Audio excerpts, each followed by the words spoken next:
Bəli, gənclər davam edirik. Insert tab ilə əvvəlcə bunu bildirək ki, əgər iş müddətində və yaxud da dərs müddətində sizdən sənədə nə isə əlavə etməyi tələb edilirsə, bunun 95% insert tabında olacaq. Yəni gedib digər tablarda başqa bir məlumat axtarmayın.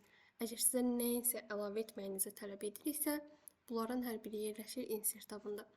Insert tabına daxil olduqda birinci sizi qarşılayır çevrilmə əmri.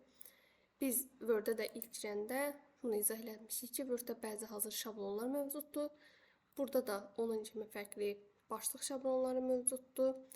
Yerləşdirilibdir. Əgər ki, sizə belə bir növ lazımdırsa istifadə edə biləsiniz deyə, lakin biz dərs müddətində heç zaman istifadə etməyəcəyik. Daha sonra sol tərəfə baxırıq. Blank page adlı bir əmrimiz var. Blank page, yəni təmiz vərəq basdıqda sizə yeni sənədin sonuna, hazırladığınız sənədin ən sonuna təmiz A4 səhifəsi gəlir. Yəni yeni bir belə deyək, vərəq gəlir. Səhifə açılır. Və break page adlı bir əmriniz var. Break araya salır sizi. Yəni necə? Məsələn, 11 səhifəlik bir məlumat yazmısınız. 9-cu səhifədə məlumat yazarkən fərz elədiniz ki, məlumatınıza sahə yetmədi. Əgər siz gəlib blank page bassaz, sizin yaratdığınız səhifə 10-cu səhifə olmaq əvəzinə olacaq 16-cı səhifə. Bu halda da nə olacaq? Yəni istədiyiniz nəticəni əldə edə bilməyəsiniz. Ya gərək 10-cu səhifədəki məlumatı bir səhifə qədər sürüşdürməkdəsiniz. Normal olaraq da 10-cu səhifədən sonraki səhifədəki məlumatların hər birini. Bu problemi yaşamamaq üçün bu əmri yaradıblar. Page break basdıqda siz gəlib səhifədə durursunuz. Məsələn, fərz elə ki, 9-cu səhifədəyik. Biz page break basdıqda durduğumuz 9-cu səhifə var. Bunu basdıqda 10-a düşür. Əgər biz sənədin, səhifənin yuxarı düşməyini istəyiriksə, bu halda, baxın, kursoru başa qoymaq lazımdır. Kursor ən başda durduqda, söz yazaq, kursor ən başda durduqda vərəqin siz break page basdıqda, baxın, yazı olan səhifə olur ikinci səhifə, başa sizə təmiz yeni bir səhifə yaranır. Bu insertə səhifələrin əlavə edilməsi qaydasıdır. Davam edək səhifə başlığı, səhifə sonluğu və nömrələmə əmrində. Baxın, header, footer adlı iki dənə əmrimiz var. Biri başlıqdır. Başlıqlardan müxtəlif növləri var. Hər dərs dediyimiz kimi, burada da bu dekorlar, bəzəklər sizin üçündür. Biz istifadə edirik normal qaydalardan birini.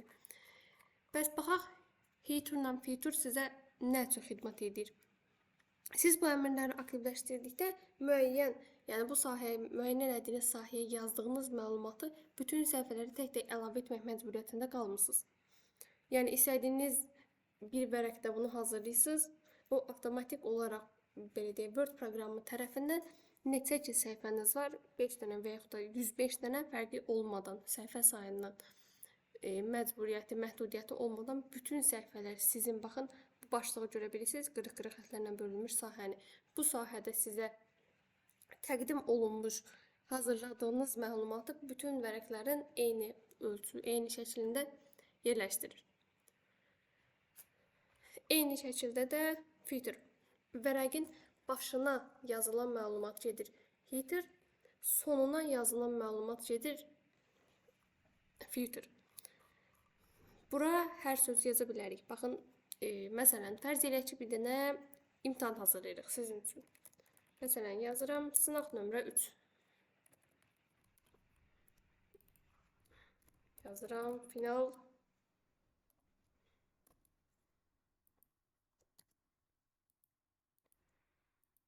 Final kompüter kursları yazıram.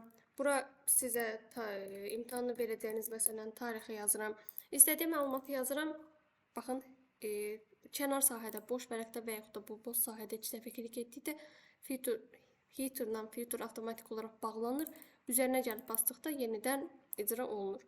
Baxın, bütün səhifələrə biz sadəcə birində hazırlamışıq. Bütün səhifələrdə artıq mövcuddur. Eyni şəkildə də footer əmri. Bu ikisi arasında qayda fərqi yoxdur. İstədiyiniz hər şeyi etməkdə belə deyim sərbəstsiz. Necə ki, burada yaza bilirik, şəkil qoya bilirik, nə istəsək edə bilirik. Bunları da belə deyim, o bütün xidmətləri özlərində birləşdirir. Yəni bu aşağı şəklə də qoya bilərsiniz, kvadrat işarəsi də qoya bilərsiniz. Nə istəsəz yerləşdirə hazırlaya bilərsiniz. Burada belə bir qaydamız var. Bu qayda üçün gəlirik insertə. Baxın, page number adlı bir əmrimiz var. Page number'a diqqət yetirək. Bizi açdıqda bizə 4 üsulu gətirir. Deyir, istəsən nömrələməni vərəqin başından, istəsən vərəqin sonundan, istəsən vərəqin solundan və sağından olaraq müxtəlif ünvanlarda hazırlaya bilərəm. Bu son iki üsul belə deyim, sənədlər üçün çox da əlverişli bir üsul deyil. Yazı sahəsindən sahəni belə deyək, qısıtlayır. Daha çox istifadə oluruq sondan, yəni səhifənin sonundan nömrələməni. Burada da ünvanlar göstərilir. Baxın, soldan, mərkəzdən, sağdan. Söhbət yəni aşağıdan gedir. Yəni Word-ün feature başlığında sahə var, sənədin ən sonu. Oradan gedir soldan, mərkəzdən və yaxud sağdan. Gəlin seçək mərkəzdən. Siz mərkəzdən nömrələmə seçdikdə bu sahə baxın, hal-hazırda yenə feature adlanır. Amma bu bir sizə gəlir page number-dan. Yəni burada qaydamız nədir? Əgər siz sənədinizə nömrələmə əlavə edəcəksinizsə, bu halda ilkin qaydanız meydana çıxır ki, nömrələmə əlavə etdikdən sonra feature aktivləşdirin. Əgər feature-a nəsə yazsaz, nömrələmə aktivləşdirsən, o itəcək. Baxın, nömrələməni açdıq, vərəqlərə nömrə düşdü. Təzədən mən istəyirəm bunu da istifadə etmək.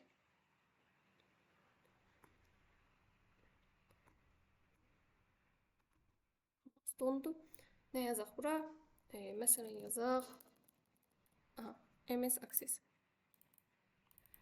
Baxın, sənədə bağladıq. Gördünüz, toqquşdu. Yəni, belə deyək.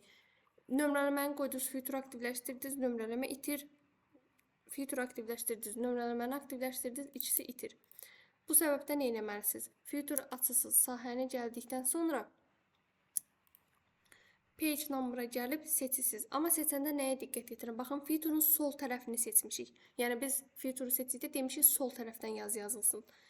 Amma məsələn sıralamanı verəndə deyirik sağ tərəfə gəlsin. Baxın, hər ikisi bir-birini itirir. İticiyə gedir. Bəs bu məlumat necə olmalıdır? Baxın, nömrələmə aktiv qalır.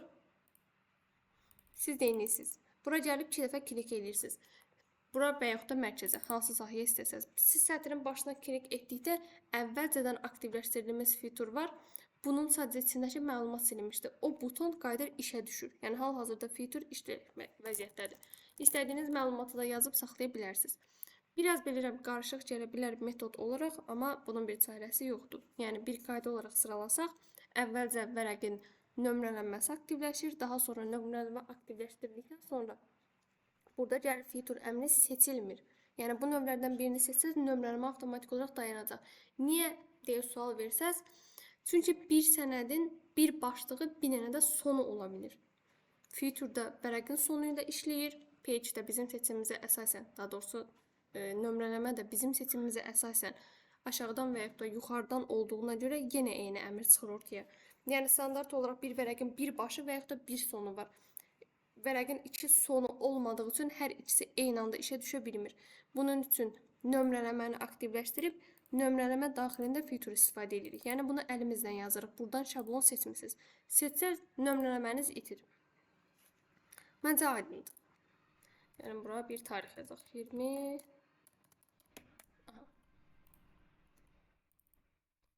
Sadəcə birində hazırladıq. Bütün sənədlərə olduğu kimi düşür. Nömrələməmiz də aktiv olaraq qalır. İndi gəlirik nömrələmə üçün olan bəzi funksiyalar var onlara. Nömrələmə bu əmrini açıram. Bunları izah etdik. Baxın, aşağıda 2 dənə əmrimiz var. Biri baxırıq sonuncuya. Remove page number. Yəni qoyduğumuz nömrələməni sil.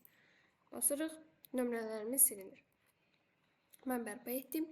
Daha sonra gəlirik buradakı əmrə. Nömrələmənin hansı saydan başlayacağını seçmək üçün olan sahədir. Bu sahəni açıram, diqqətlə dinləyin. Deyir ki, nömrələməmiz başlayır standart olaraq 1, 2, 3-dən. Deyir, istəsən ABC olaraq da nömrələyə bilərəm, mənfi ədədlərlə də, rum rəqəmlərdə. Bunlara ehtiyac yoxdur. Bunlar qaydamızdır ki, normal rəqəmlərlə nömrələnməlidir. Start artıq bura boşdursa, vərəq başlayır 0-dan.